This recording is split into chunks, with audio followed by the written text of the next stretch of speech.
the big thing comes from they're afraid of failing themselves.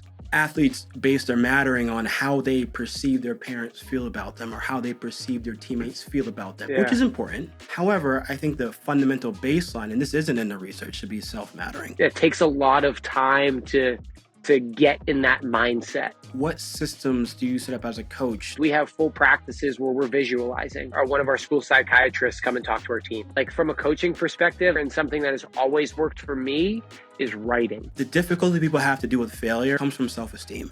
And the reason why that's important, I'm trying to build up. They've shown that it actually increases the other players' efficacy in their belief that they can do things, which then increases their outcome confidence that they can win. I think so much of that, again, comes to the people part. It's building trust with people and people trusting you. You gave me confidence doing this. It makes you take a step back and say, hey, we need to keep getting better, but we're doing a lot of good things. Welcome to the All Mental Podcast for athletes, where we do a deep dive into the mental strategies so that you can be able to gain a competitive edge in any sport that you play. And not just on the defensive side of things with confidence and handling failure and being focused, but also on the offensive side of things. How you can be able to attack your opponent's mental game so you can gain an even greater overall performance. I'm your host, Charles, and while I am a licensed therapist, it's only for informational and educational purposes only. This is not a substitute for your own individual therapy. If you do need a therapist, please do find one inside your area. Finally, have a head coach on the podcast of the Worcester Academy Baseball team 2023 champions,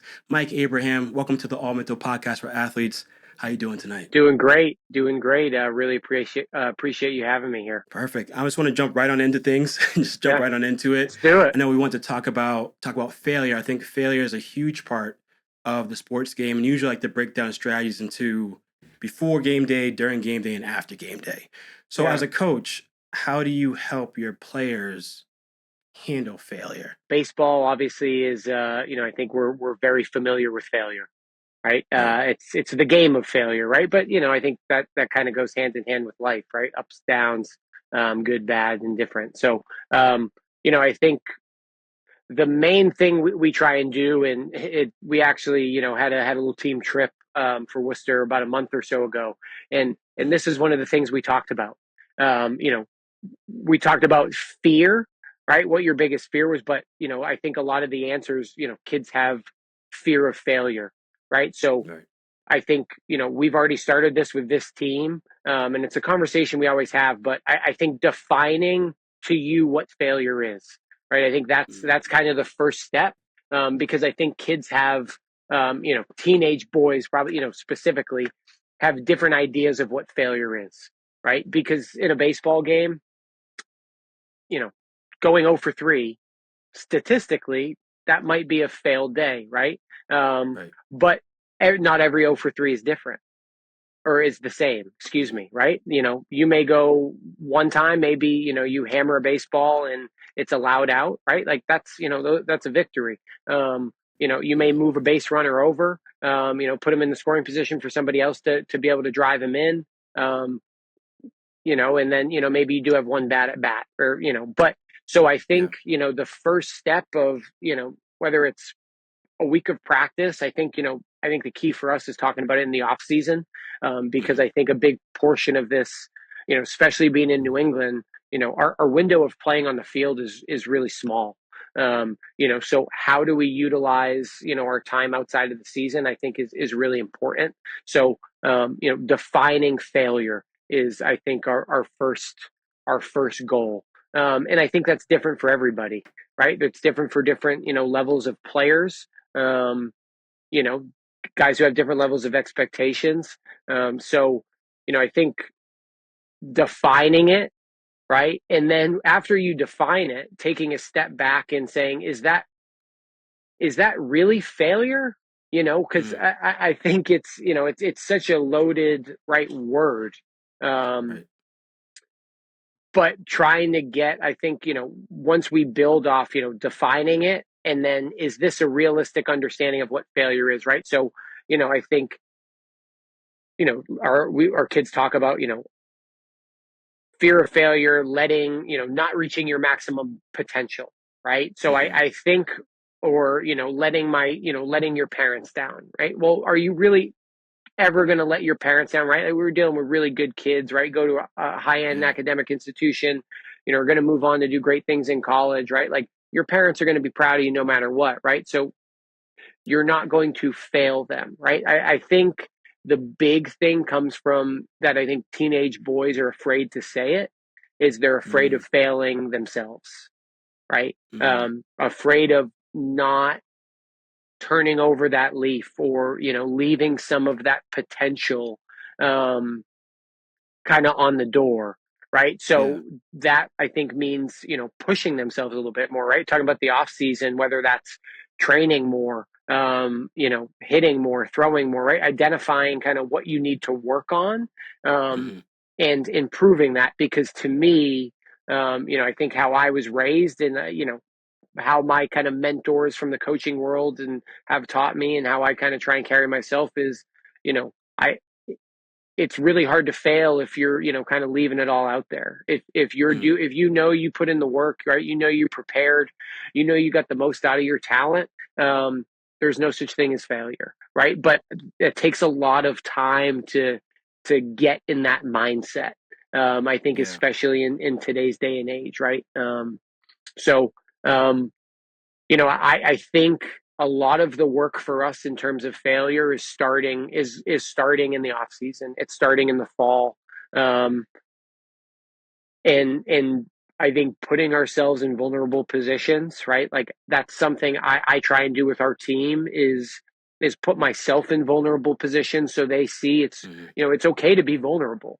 You don't always have to be the alpha. You don't always know everything. Um, you don't always have the best answer for everything. But how are you going to kind of react to those things? Are you going to try and if you don't know something, are you going to try and learn it, or are you going to yeah. surround yourself with people who do know it? So I would say in terms of failure, like that's it's a lot of the work is coming from we're not working on failure on game day, right? I would say, Mm-hmm. like, because our hope is we have trained our brains, we have put ourselves in situations, scenarios, whether it's on the field, off the field, in the weight room, in the classroom, that game days are fun. Like those are Mm, fun days. Like, so we're not worried about failure. We're not worried about losing. We're worried about competing, and you know, kind of doing whatever we can with what we have. yeah. I think it's fascinating. So it touches on a really important piece on a science based, anyways, of failure. I think that you help instill inside your athletes. And also, you touched on something really interesting, too, about when we start talking about confidence, how coaches can Yeah, impact the confidence of a team is in a really very specific way. And you touched on it. So don't make me forget that. yeah, But for failure, I think a big thing that you talked about is when they define failure, they have a really clear objective answer for them of what it might be. And yeah, then all the different training and the preparation that you talked about is, I mention this all the time, but one of the core essences of social work is cognitive behavioral therapy. One of the core yeah, essences of that is predicating your thought process on what your past evidence is. If you were training all the time, if you were eating healthy, if you were following your regimen, then by definition you are doing what you can do as an athlete. That's going to yeah, also help your confidence too when we get to that. But that's going to help you as an athlete. So when you think about, or athlete thinks about if they failed or not, it's like you did all the stuff that you had to do. Like you're not a failure. You put in a ton of no, work to yeah, be able to get to where you had to go. So them just being able to document that evidence, and then like you mentioned too, going 0-3 might not be as much as a failure as it might seem. It's yeah, like we'll document that too. What did that actually look like? Oh, yeah, you helped this person score. You did it this way. You yeah, did it that way. Does that fit your definition of a failure? Yes or no? Like emotional, yes or no? And then it's like, no, I guess not. Like it doesn't. So you help yeah, the team win, keeping yeah, the main thing. yeah, One thing that you mentioned that I think it would be really fundamental and something that I got really interested in is the research around mattering. I think we don't do this enough as a society. We have it kind of backwards, in my opinion. yeah, yeah, yeah, As you mentioned, athletes base their mattering on how they perceive their parents feel about them or how they perceive their teammates feel about them. And that's what the yeah, science is. The science is your mattering is based on how you perceive someone to feel about you, which yeah, is important. Like yeah, adults and parents sure, and coaches are important. However, I think the fundamental baseline, and this isn't in the research, and I dug and dug and dug for it. It's yeah, not there. The fundamental baseline should be self mattering. yeah, So how someone matters to themselves is based on the three different categories. It's importance, reliance, and awareness. And I think conversations that coaches can have with their students and parents should have with their kids and student and athletes should have with each other is, how do I matter to myself as a fundamental process? And it's very easy. It's objective actually. If you're important to yourself because your mind matters to your body and your body matters to your mind.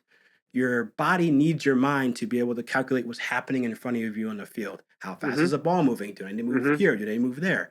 And your mind relies on your body. It's important to your body because your body has to be able to do these things. If your mind says Mm-hmm. ball is moving at this speed, this height, this acceleration, body do this, then they're important to one another by Yeah. definition. You rely on yourself because, as you mentioned, all the training that you do, you rely on yourself Mm-hmm. to get up, you rely on yourself to do training, you rely on yourself to watch film, you rely on yourself to eat, and you should be aware of yourself. You're aware of your emotions, and that's when you're talking about getting them to think about failures, then becoming more aware of their emotions, then becoming more aware of your body. So, if you as an athlete are important to yourself, you rely on yourself, and you're aware of yourself, by definition, you matter to yourself.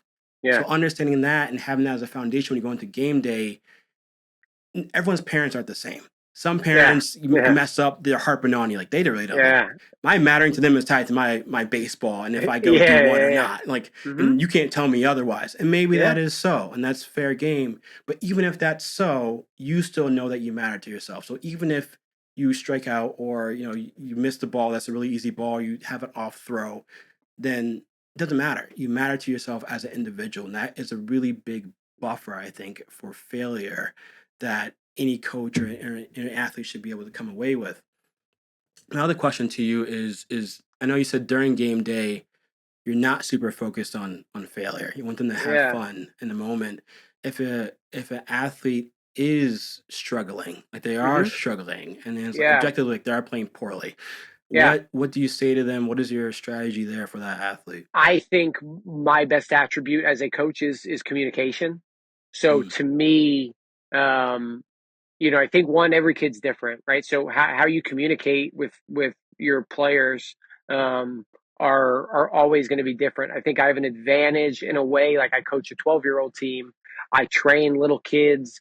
I train high school kids. I coach in high school. I've trained pros. I've coached college guys. So I think when you're with a lot of different styles of people, um, mm, you know people who learn differently. I think you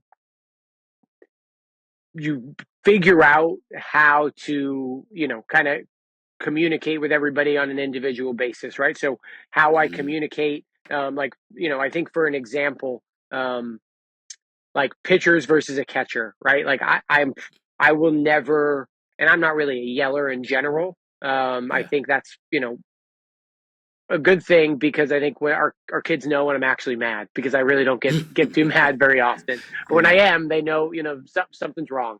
Um, but I think from a pitching standpoint, right? Pitching is a really important position on the field, right? They kind of Hmm. control the game, right? They control everything. So it's really hard to you never want to put negative thoughts inside a pitcher's head, right? So for me, Right. if I need to communicate things through somebody that maybe can't handle it, right? You're Hmm. always going to me, that's the catcher, right? And like if you're not able to do that, right, that's a prerequisite of the position at a high level. Maybe not when you're younger, but when you start Hmm. playing, in high school and, college, or even, younger high school, right? There's a difference between being a catcher and playing catcher, right? So maybe it's not your catcher, maybe it's your shortstop, right? Our shortstop for our Worcester team is, a kid who's played club for me, or somebody I have a really strong relationship with. Like, I know I can say just about anything to him, right? But Hmm.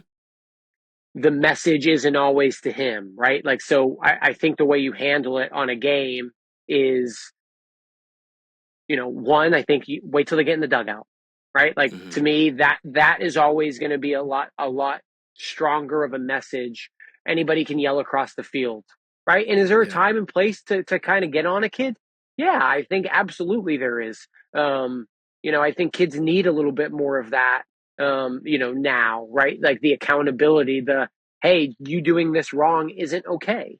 right? Like, Mm-hmm. you need to do it better. And I'm Yeah. not telling you that because I dislike you. I'm actually telling you it because I like you. Um, Mm-hmm. so, being able to, take a kid on the side and say, hey, this is what you did. This is what we need to do, like, this is how we need to fix it. And, Mm-hmm. maybe having a little bit of a conversation. Now, if it's, I think the 10th time that kid has done it, Mm-hmm. maybe it's a different, you know, style of conversation, right? Maybe the tone is a bit different. Um, Yeah. because I think people at times are unable to disassociate tone from message, right? So I Mm-hmm. think tone to me is really, really important. Um, so being able to talk to them calmly, right? But I think there's also times where, maybe you need to get on a kid, and this probably doesn't happen as much game day, right? Because I think the game day Yeah. conversations are putting your arm around a guy and being like, hey, I'm trying to build up, build up, build Yeah. up, build up, build up. Yeah. Practice, it might be a little bit more of that, pushing down a little bit more. But I think understanding, I think you got to have two or three kids on your team that you can speak through, right? Mm. So if Cam Papetti, who's our catcher, um, who knows hey, I may say something to you that may not be addressed to you, right? I may Mm. be trying to get this message to the backup catcher or to somebody else playing a position, right? Or Right. somebody in your hitting group. But if I get on that, right, you're our best player, you're our captain. If I can't get on you, Mm. I can't get on anybody.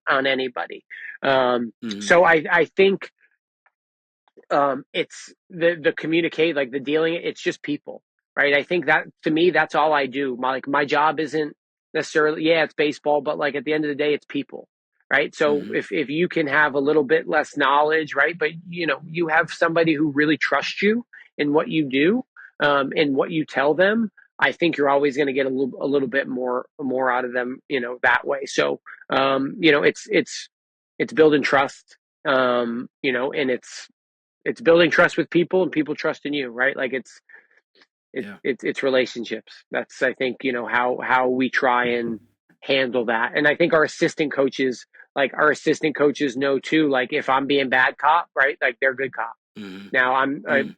if I'm playing good cop, they're never bad cop, right? But that's kind of what Yeah. assistant Yeah. coaches are for too, right? Like, where kids can kind of go over and be like, hey, like, coach is really on me today. And, then maybe a kid isn't feeling this. And then the assistant coach would be like, hey, he's doing that because he thinks you can do this better. He wants you to Mm. do it better. So Yeah. I think it's not just me. And I think I'd be naive to think if, our success, whether it's on the field, off the field, like, it takes a lot of people to be able to do this. And I think that's something that, as a coach, to me, that's the number one thing I take pride in is the relationships with the players. So, um, Mm. when you build that trust in those relationships, I think the conversations, you can be a little bit more, creative and flexible with them. That's fascinating because as you're talking about relationships, and I think that's the core thing, is a lot of stuff that you do, like you mentioned, in the off season, building those relationships, Yeah, and then in yeah, game that's going to help be able to help them with the failure. So that made me think of something, and I understand something a bit more clear now and how it relates to sports failure. So failure is a really interesting research around failure. The difficulty people have to deal with failure or having to deal with failure comes from self-esteem. It's a yeah. fascinating study that they did where they brought in, it was someone and their significant other, and they had one person go in and take a test that was designed to make them fail. What they found was that they looked at how people handled failure differently and what was the fundamental cause of it. Mm, The people who had lower self-esteem, two things happened. One, their brain erased the failure. It erased why they failed. hmm. So, for example, it'd be like a batter swinging, missing, but having low self esteem and not able to handle failure, the brain actually deletes what happened. So therefore, they cannot learn from that failure. It's a Interesting. protective thing. The Yeah, body yeah, protects yeah, them. It's like you're mad, I'll just delete it. Like, yeah, don't yeah. worry It about never it. happened. Yeah. It never happened. And then the second thing that happens is even though people are supportive, like their significant other would say very supportive things, objectively very supportive things, the people who had low self esteem saw that person as being unsupportive, subjectively. So it's fascinating. And they said the Interesting. underlining thing was the self-esteem piece of things. And now, and then I had to dive into self-esteem research and read a bunch of that stuff. Yeah. The interesting piece about self-esteem is it usually falls in three different categories: academic, physical, and the third one that you mentioned was social. Yeah. So talking about building relationships, I made that connection to where, ah, if a coach builds strong relationships with their players and with the other coaches, and then if you have a player that like is fine handling failure, that's great. You can tell them kind of straight up. Every Yeah. kid's a bit different. Yeah. If they're having a bad day, then you can build them up really easily, and they Hmm. trust you. It's all good. But if someone has trouble handling failure, you see that in the off season, focusing on building up the social self-esteem. Well, there's a caveat to this, but if you focus on building up the social self-esteem, then that's going to help improve their overall self-esteem. Knowing that Mm. their friends and knowing that their coaches and knowing that their teammates have their back is going to Yeah. help them be able to have higher self-esteem. So when failure happens, they're able to listen to it. They're able to listen to the catcher when they say, "Hey, Mm. man, it's all good, but Yeah. this is what I'm seeing out here. Let's try Yeah. this instead." Because Yeah. that socialness is there and the self-esteem is there, they respond to that. The Yeah. caveat is, and this goes back to your point about knowing each player differently, is in order to increase someone's self-esteem, it depends on which self-esteem is most important to them. So if it's a physical self-esteem, you know this person, when they train really hard, they have very high self-esteem. So that means when training comes along, I need to make sure I push them in training because I know that's where their self-esteem stems from. Or if Yeah. it's academics in sports terms, would be IQ. Like Yeah. they have a high IQ.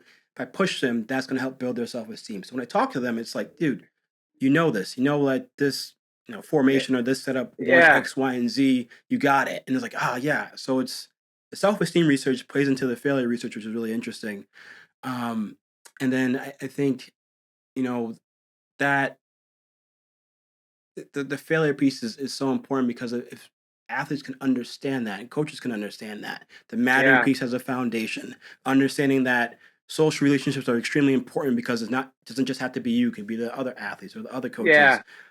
and then what their definition of failure means to them, and then they actually reach that failure can help them be able to handle the failure in the before practice or sorry before game day and during game day. Another strategy too, I'm pretty sure you do this as well, is cognitive reframing. So reframing a situation. Yeah. So if they're having a tough time doing something, it's like, hey, just think about it this way. Like Yeah. go out there and have fun. Go out there Yeah. and enjoy yourself. Go out there and be Yeah. loose. Or hey, this is what it's going to be able to take to win today. So Yeah. reframe that situation, going to be able to help them handle failure. And the last piece of failure, if someone really can't handle failure, self-esteem is low, they really can't handle failure, the Yeah. best advice a couple articles gave was to help them see it from a third person's perspective. Yeah. So if it's like if you told them, hey, your arm is doing this, and like, coach, no, it's not. Fine. Come watch this kid. What is their arm doing? Oh, their arm is doing this, coach. Great. That's exactly what you're doing. And they're like, oh, I get it now. Like from a third person's Yeah. perspective could help Yeah. someone Yeah. if they're really struggling with failure get it. Yeah. So it's interesting. It's funny you talk about these things, and like I'm thinking of different situations, and I think this is one of the things that because I never wanted to coach. I wanted Mm, to be a lawyer. Um, but nice. as I got into coaching, like I think so many of these things, if I call myself a good coach, but I'm confident in my abilities. Um, but a lot of these things you kind of figure out without like you're talking about like I'm thinking of a situation in our Worcester game. I'm thinking of like the low self-esteem of kids like especially these Yeah. 11, 12, 13-year-old kids, right, that you hit with or you're at practice and um or even back to our when we did our little overnight trip in the fall with my Worcester guys and we're talking about failure and it ends up kind of stemming back to and I think you're talking about like the questions of asking kids like there's always other things going on in their lives and that are Mm, going to affect like I think at times at coaches we forget you shouldn't forget but I think we all do it at times is like yeah. they're a lot more like we say it here at NEB like we talk about it every single day it's like more than baseball more than baseball more than baseball Hmm. right so like you're a lot more than just a baseball player so how's everything at home how's everything at school how's everything relationship, like, you break up with your girlfriend. Um, I think all these things have play a part. And it's funny how, as a coach, you end up kind of having to be able to juggle all of these things. I think if you're a good coach, you have a Yeah. pretty good idea of what's going on in your players' lives. Um, and I think that's why it's so important. Like, going back to putting myself in a vulnerable situation to show Mm-hmm. these teenage boys at 17, 18, like, hey, it's okay to talk about things that make you uncomfortable. It's Yeah. okay to talk about, maybe something that's going on at home. And I think it's easier for me to talk because I, can think back to my teenage years, and I have a lot, and even as I grew, like, a lot of different experiences that kind of help shape who you are and what you do. And yeah, this may have been bad in the moment, Mm-hmm. but I think that goes back to the failure versus outcome, Yeah. right? So a bad outcome isn't a failure, and I think that's what we get wrapped in our heads. I again, the first thing that popped in my head when you were talking about that, the self-esteem, and different Mm. methods, was our championship game last year. We had a great game Saturday, huge, a lot of momentum on Sunday, and we end up losing 2-1 in 10 innings. One of the best Mm. baseball games I've ever been a part of. Our catcher, and I've already said his name, so I can say it's Cam. And Cam, team tried to squeeze, they didn't, stole home. Cam threw a ball a little bit too early. And Mm. I will never forget the image of him immediately putting his hands over his head and Mm. going to the ground and, being emotional. But I Yeah. also I will never forget one of our freshmen walking over Mm. to him immediately and putting his hand on his shoulder. And to me, that's something I think I'll never forget, because we had a bad outcome, right? We had a Yeah. failure in the moment. But Right. one of his teammates, who was younger, I think because of how we grew so much last year as a team, um, he knew enough that, yeah, we lost. We had the bad outcome, but Cam didn't fail us. Cam was Mm-hmm. one of the reasons we were even able to be in that position. So that was just something that kind of stood out to me, and it's something we talked about as a team later, months later. Um, Mm. but that goes back to, I think, the off season stuff, right? The doing overnight trips, the getting up, in the morning together. We call it our connectivity. Mm. I think those all stem into, listen, yeah, the outcome wasn't what we wanted to, but we had a huge success last year. Now, yeah, you want to win your last game, but we were successful because we improved in so many different things. Um, and I think how it ended, um, was a great way to express to our guys how successful that year was, despite Yeah. having a bad outcome. From a coaching perspective, you set up a bunch of systems, right? Sure. So having those meetings or systems or having that overnight is a system. What systems do you set up as a coach to be able to help your players handle failure and coaches handle failure as well? What systems did you set up in place? Yeah, I think something we tried to do last year was, or just have, like, from the outside perspective, not like, we had one of our school psychiatrists come and talk to our team, Mm. and actually he gave some different exercises to our guys to be able to do. I think to the simplest one is breathing, Yeah. like, it just breathing, closing your eyes, taking a step back, and just kind of being in the moment. Um, Mm-hmm. I think that's really important. I think when I'm coaching third and guys are in the box, that's probably one of the things I say the most, um, is, hey, step out, take a deep breath, like, Yeah. and just have a, reset. I think another thing is kind of in that same breath is, from a hitting perspective, is find something on the field, right? Like, Mm. is it a tree, is it a foul pole, is it the opposing dugout pole?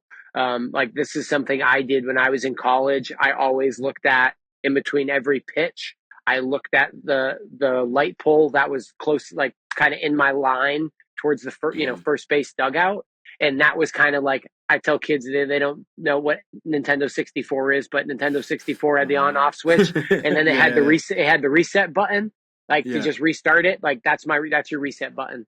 So you can, Mm, be upset or whatever for 5, but once you hit that reset button, it's on mm, to the next pitch. Um, so I think those are, two things from a hitting perspective.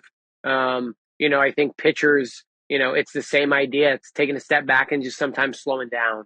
um, mm, Slowing down. um, but I think also trying to, in practice, like we're trying to be super intense, and I'm trying to make them fail in practice. I'm trying mm, to talk to them more. I'm trying to make things tougher. So like I said, mm, on game day, like, hey man, like let's go cut it loose, let's compete, let's have some fun.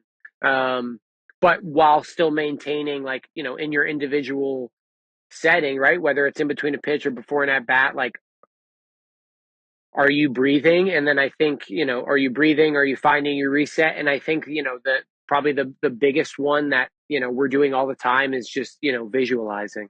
Right. I think as a yeah. hitter, as a baseball player, I think that's something I start, like we try and start practice with. We have for Worcester, sometimes we have full practices where we're visualizing.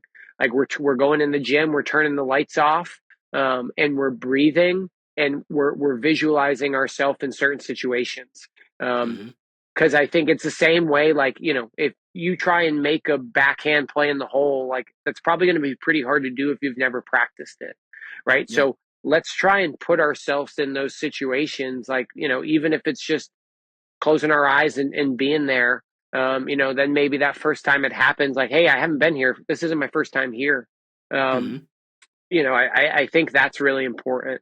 So I'd say like those are kind of uh, you know, our general things we're emphasizing, and I think, I guess one lot is just like talking. Mm, Like, I think that's something I probably push on them more, because I know it's something I didn't do much as a teenager, is like talk about what's going on, talk about, like, yeah.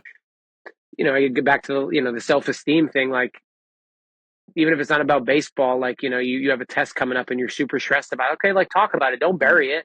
Like, let's talk right. about it. Let's put it out in the open, right? And let's make it real. I think that's something I still deal with.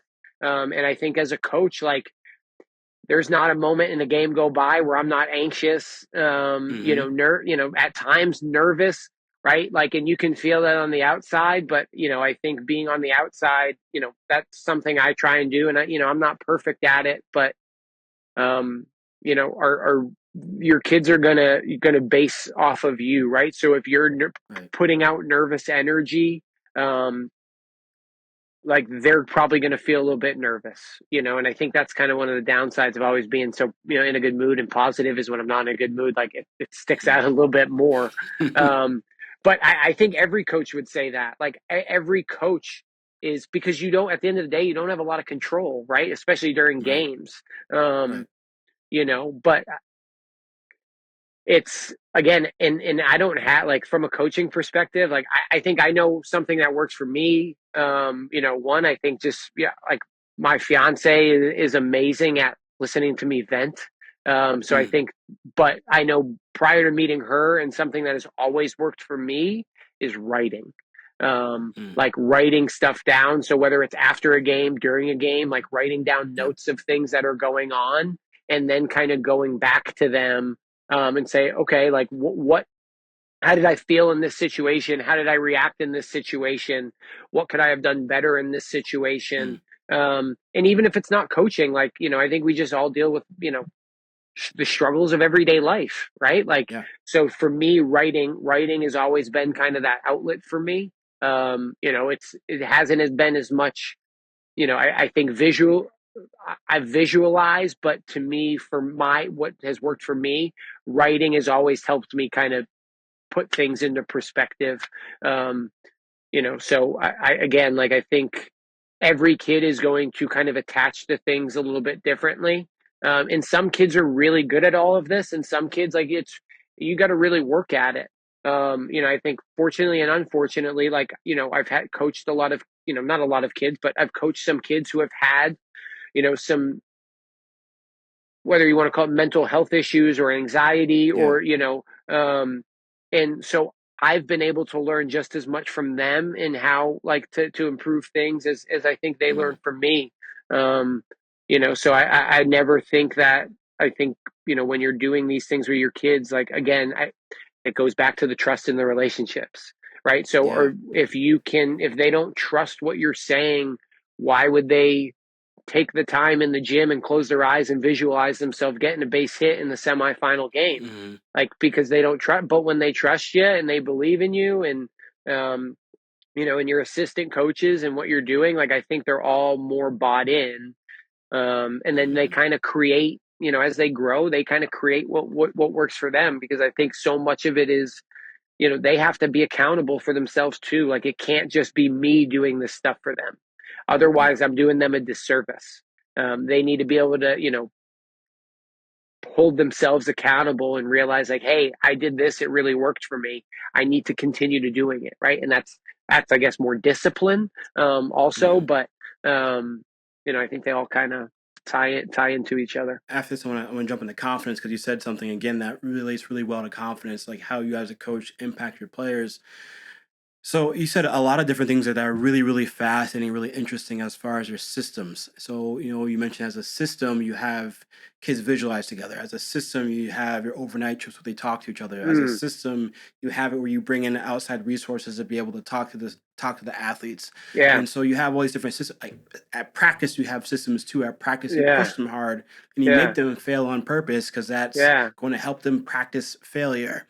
So all Mm, those things are different systems that any athlete can actually adopt on their own if they want, but any coach can think about what systems do I have? If my team is terrible at handling failure, well, it starts with the systems. What systems are in place for to help them handle the failure? yeah, And on a few different things. So I'll list them off and I'll go back and I'll explain them. Visualization, grounding, breathing.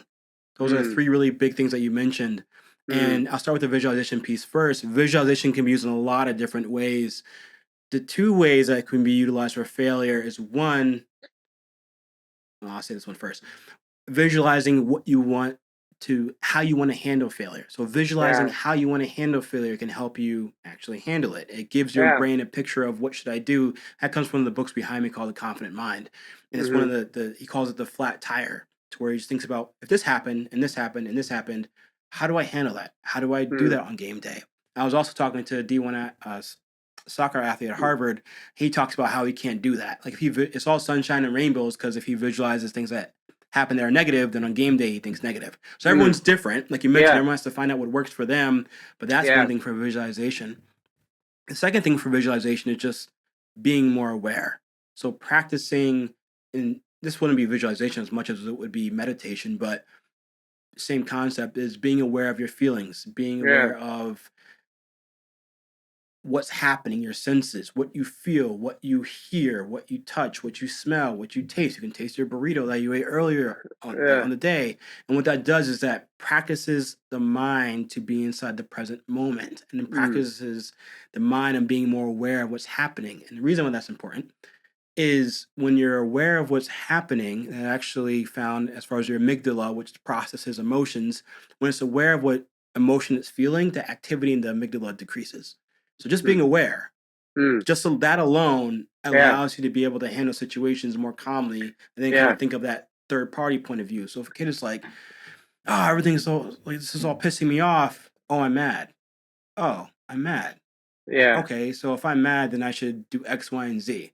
yeah, Just recognizing that allows them to be able to utilize strategies, like you mentioned too, the writing down, which is a yeah, great after game activity. Don't do yeah. it during the game or before the game, No, but after the actually, some game. guys do. Like, Mm, baseball is a different sport. Baseball said, like it's from a hitting perspective. Like, when we're training the winter, like, we want our guys to write down stuff. Like, we're writing stuff down to coaches. mm, Oddly enough, my best year of my baseball career, I had a notebook in the dugout every game, wow. and I just tracked what happened in the at bat. And I think it, speaks to what you were saying. Like, how many times did I go back and maybe remember that? But I was just by writing it down, I made myself aware of what actually happened. Not what I thought happened, Mm, but what yeah, actually yeah. happened. And I had the best. And then the next year, I wasn't as good about it. Like, just to be, Mm, perfectly honest, I wasn't as good yeah, about it. I didn't have as much success. Um, yeah. but the one year I like, I have had one really good year as a player, and that was, that was probably the best thing I did. And one of our kind of assistant coaches, AJ Nukowski at the time, like really helped me with a lot of that stuff.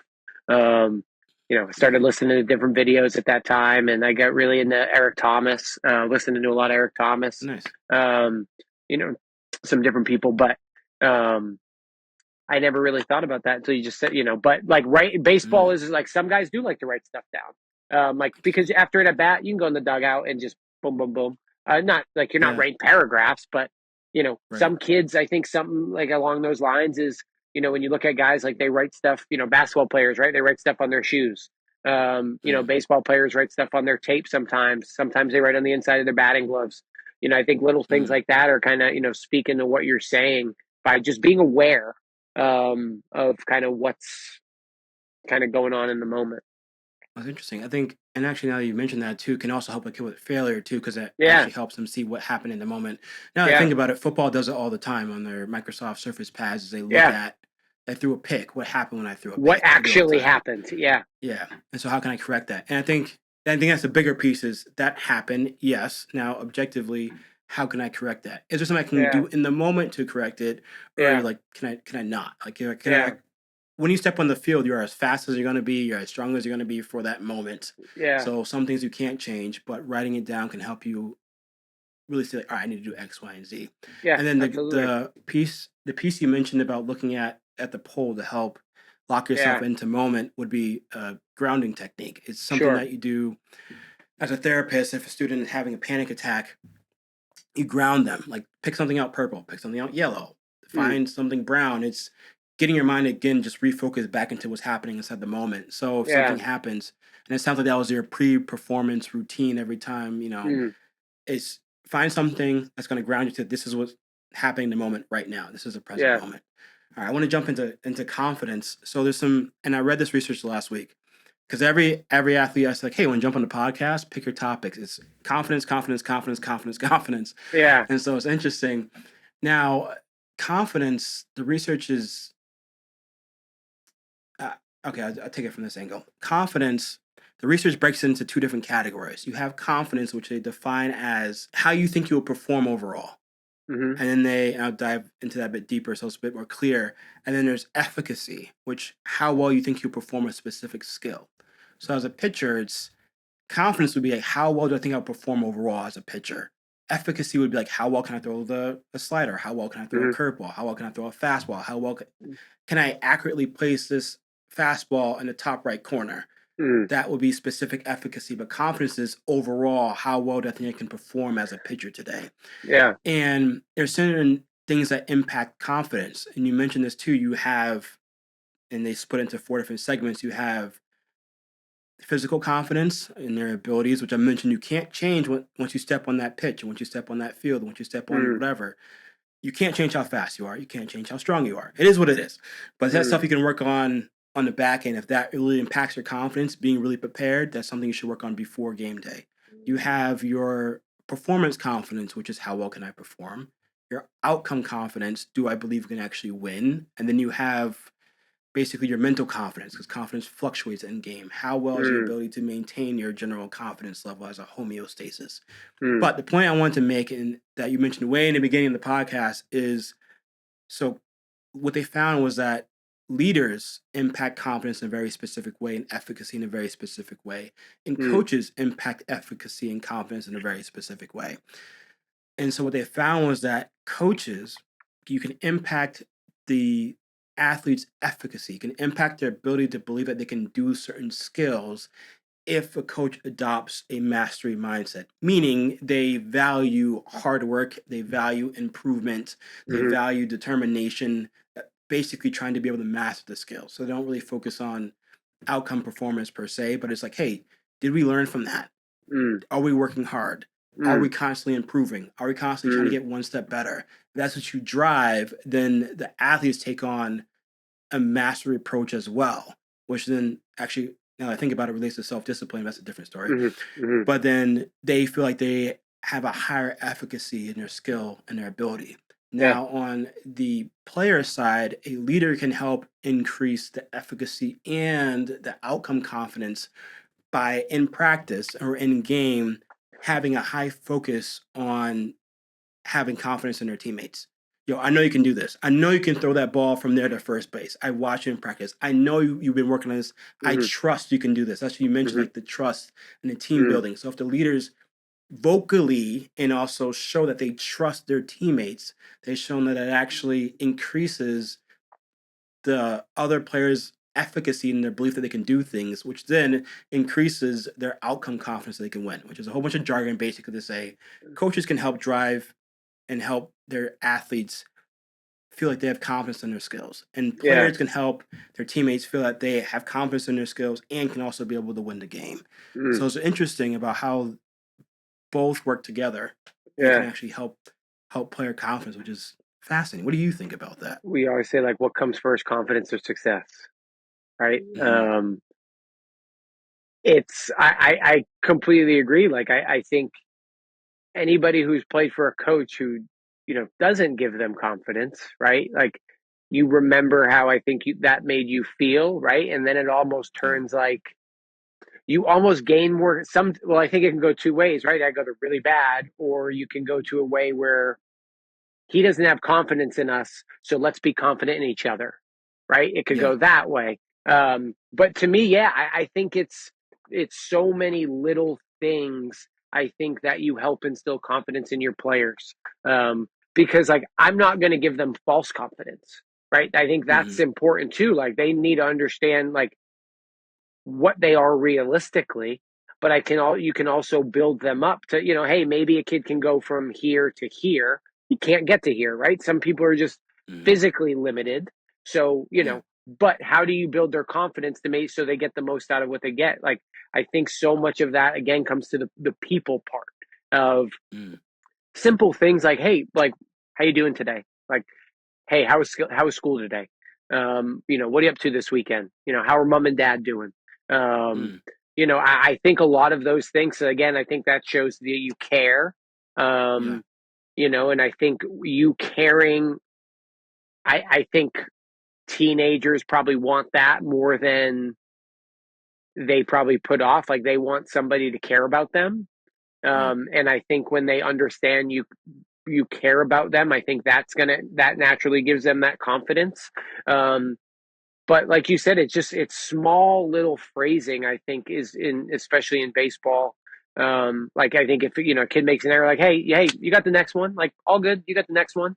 Mm. Um, or I think it's probably more beneficial. Like I think, like you said, like the teammates helping each other when the third baseman makes an error and the shortstop comes over, gives them a little butt tap, and is like, hey, next one, like all good. That's I think when you see bigger changes. Like to me, I think just going and touching each other, like giving each other a high five, tapping each other on their back, to me, I think that's really important from, again, I like the connectivity standpoint, Yeah. because I think the kids need to give each other confidence. I think, that needs to happen, especially in game. Um, they need to be able to build each other up while also, being realistic. Um, but no, it's you can definitely tell when what you're saying is, because I think we've all done it where we say things and it affects a kid negatively, right? Where Right. maybe it helps them lose confidence.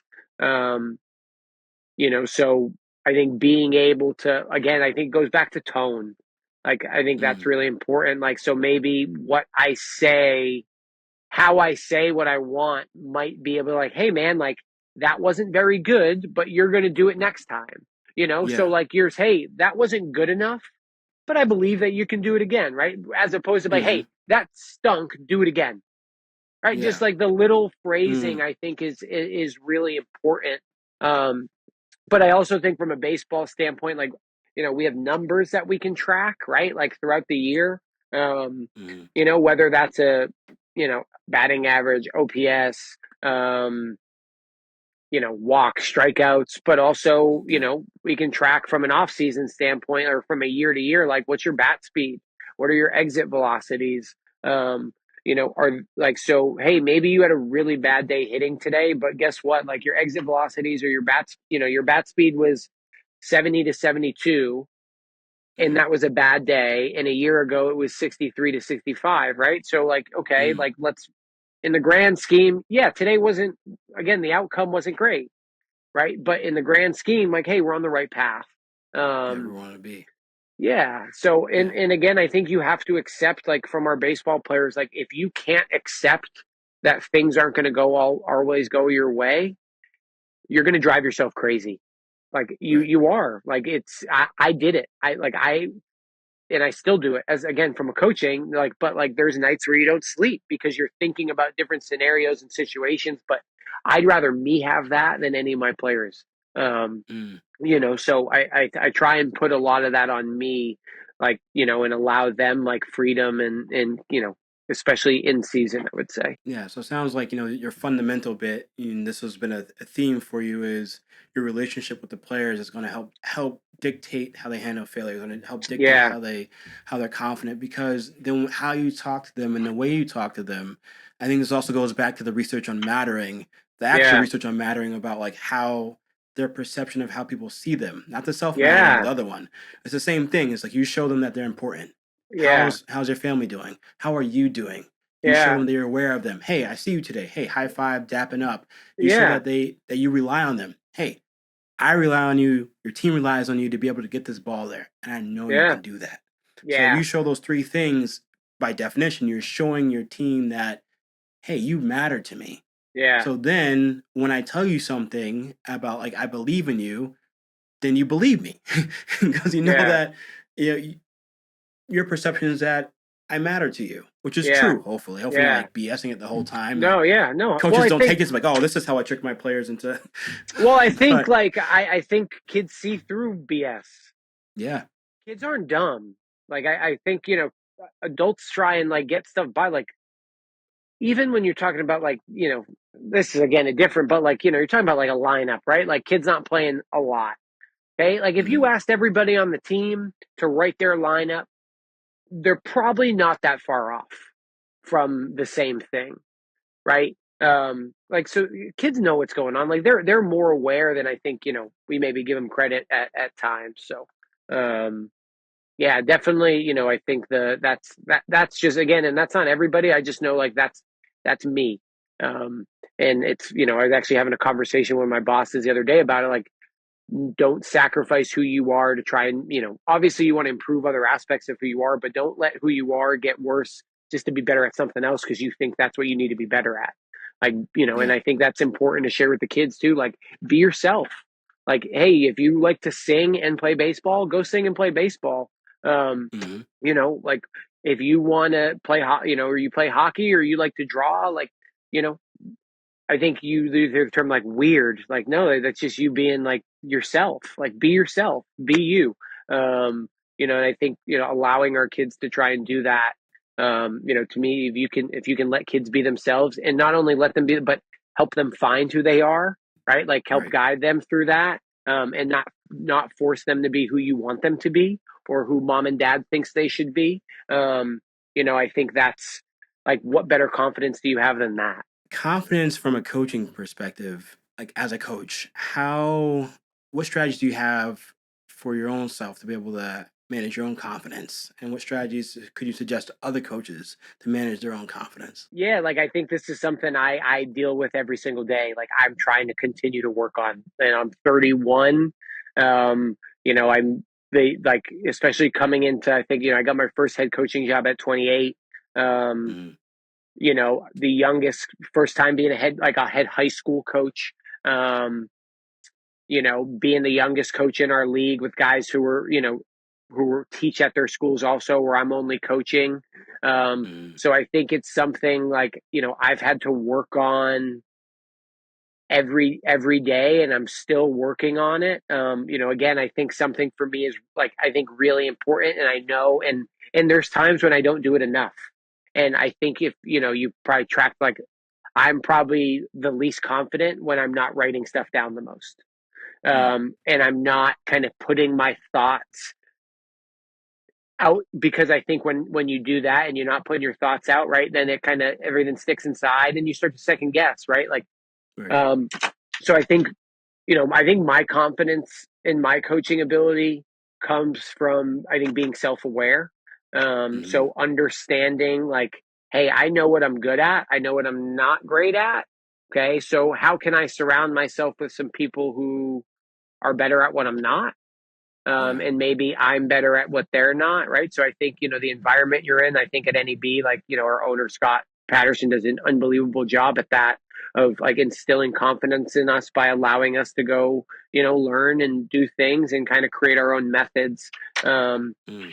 but as I've, continued, like, I started working for him at 23, right? Now, 8 years later, right? And you start to kind of create your own network and, style. Um, I think players give me confidence. Like, that's Mm. probably where my biggest source of confidence comes.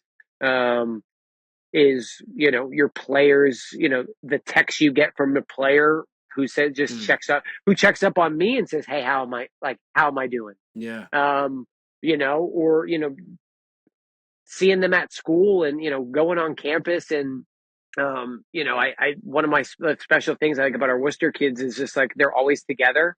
So to Mm. me, when I see them, even if they don't see me, if I see them together, like that gives me confidence. Like, hey, like we're doing something right here.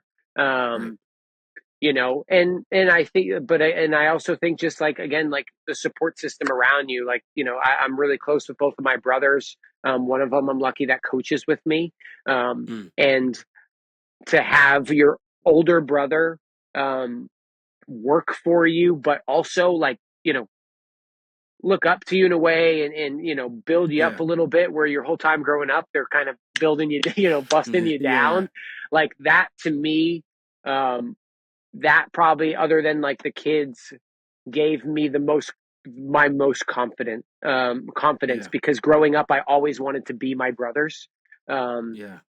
and so to have, one of them, and, who the one who coaches with me, Matt, to have him, who, Brian, don't get mad, but he's the one who I kind of idolized growing up, to have Mm. him then, like, look up to me in a way, is, kind of just in, like, hey, you're doing something right. You're doing Yeah. something right.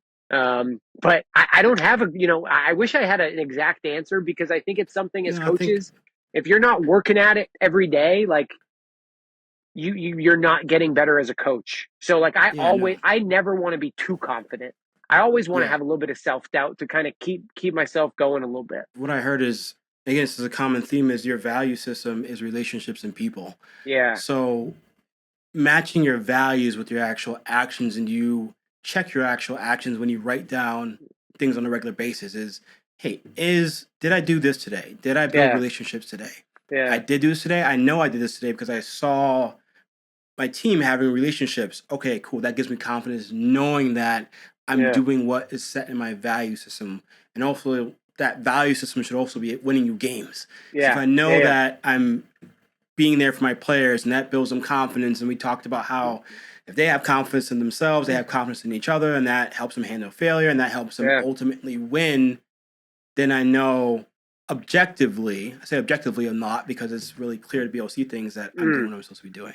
And this has been an amazing conversation. I appreciate you taking the time out. Yeah. And yeah, thank you. Thank you so I know. much. I really enjoyed it. I learned a lot. Um, I think as baseball coaches, we can get scatterbrained a little bit. So I think listening to you talk about it from a, like, a little bit of a more academic standpoint, um, that gives me confidence. You gave me confidence doing this, I'm because glad. it makes you take a step back and say, Yeah. hey, we're doing a lot of good, we need to keep getting Oh, better, yeah. but we're doing a lot of good things, that aren't, you know, just doing them just to do them. Like, they're helping Right. our guys grow, kind of throughout the year, and throughout their lives. So, it's bigger than baseball. It always is. So I appreciate you having me on.